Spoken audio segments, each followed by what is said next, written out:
আমার নতুন একটি ব্লগে তোমাদের সবাইকে স্বাগত জানাই। তোমরা সবাই কেমন আছো? আশা করি সবাই ভালো আছো, সুস্থ আছো। আমরা গিয়েছিলাম আমার কাকিমার বাপের বাড়ি সোদপুরে। সেখান থেকে তারকেশ্বর মন্দির খুবই কাছে, ওই 40 থেকে 45 মিনিটের মতো সময় লাগে। তাই ভাবলাম এত কাছে যখন এসেছি তখন ভোলে বাবার দর্শন করব না। আর এমনিতেও বহু বছর হয়ে গেছে তারকেশ্বর যাওয়া হয়নি, তাই ভাবলাম বাবার দর্শনটা করেই আসি। ঘড়িতে সময় এখন বিকেল 5:30। দিদা, দাদু, কাকু, কাকিমা, আমার বর আর বোনেরা মিলে সকলে রেডি হয়ে একটা কার বুক করে চলে যাচ্ছি বাবার মন্দিরে। এটা হচ্ছে তারকেশ্বর স্টেশন।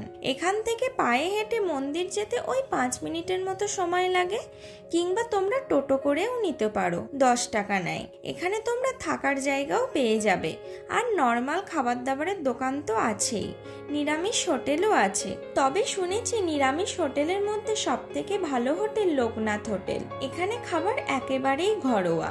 আমরা তো সন্ধেবেলা এসেছি, তাই আমাদের দুপুরের খাবার তো কোনো প্রশ্নই নেই, আর তোমাদেরকে খাবার কোনো ভিডিও তাই শেয়ার করতে পারলাম না। তোমাদের কোনো অসুবিধা হবে না, এখানে সমস্ত কিছুরই ব্যবস্থা আছে।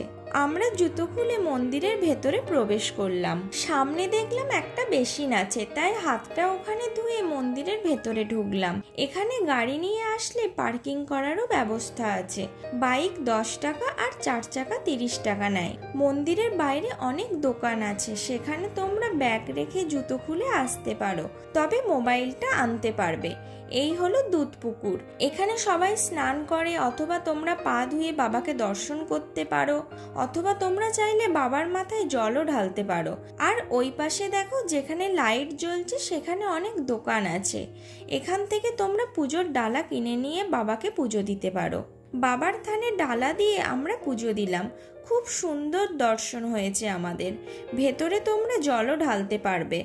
আর এখানে সিস্টেমটা মোটামুটি ঠিকই আছে। জায়গাটা একটু ছোট তো, কিছু ভক্তদের ভেতরে ঢোকাচ্ছে, তারা পুজো দিচ্ছে, দিয়ে বেরিয়ে যাচ্ছে। আবার কিছু জনকে ঢোকাচ্ছে, পুজো দিয়ে তারা বেরিয়ে যাচ্ছে। এই সিস্টেমে ভেতরে পুজো হচ্ছে। দুপুর 2টো পর্যন্ত মন্দির খোলা থাকে, আবার 3:30 4টে করে খোলে মন্দির। আমরা সন্ধেবেলা এসেছিলাম তো, এখন মোটামুটি ভিড় আছে, তবে সকালবেলার দিকে এখানে বেশি ভিড় হয়। আর শ্রাবণ মাসে তো কোনো কথাই হবে না, এতটাই ভিড় হয় যে একটা মাছি গোলার জায়গা থাকে না। আমরা পুজো দেওয়ার পর বাবাকে ভোগ দেখিয়ে বাবার আরতি শুরু হয়ে গেছে। আরতি শেষ হওয়ার পর আমরা মন্দির থেকে বেরালাম সামনের গেট দিয়ে, আর আমরা ঢুকেছিলাম পেছনের গেট দিয়ে। তোমাদেরকে দেখিয়ে দিই, এই হলো মন্দিরের এন্ট্রি গেট। আসলে আমাদের ড্রাইভার মন্দিরের পেছন গেট দিয়ে গাড়ি পার্কিং করেছিল তো, তাই আমরা পেছন গেট দিয়ে ঢুকে গিয়েছিলাম, সামনের গেট দিয়ে আর আসিনি। মন্দির থেকে বেরিয়ে বাবার প্রসাদ খেয়ে একটা চায়ের দোকান দেখে সবাই মিলে ওখানে ঢুকলাম। সন্ধেবেলা একটু চা না খেলে হয় বলো? চা খেলে শরীরটা যেন ফ্রেশ লাগে। চা খেয়ে মন্দিরের দুপাশে যে দোকানগুলো আছে সেগুলো একটু ঘুরে দেখছিলাম। কত রকমের এখানে জিনিস কিনতে পাওয়া যাচ্ছে, তোমরা চাইলে কিনতে পারো। তারপর আমরা বাড়ির উদ্দেশ্যে রওনা দিলাম।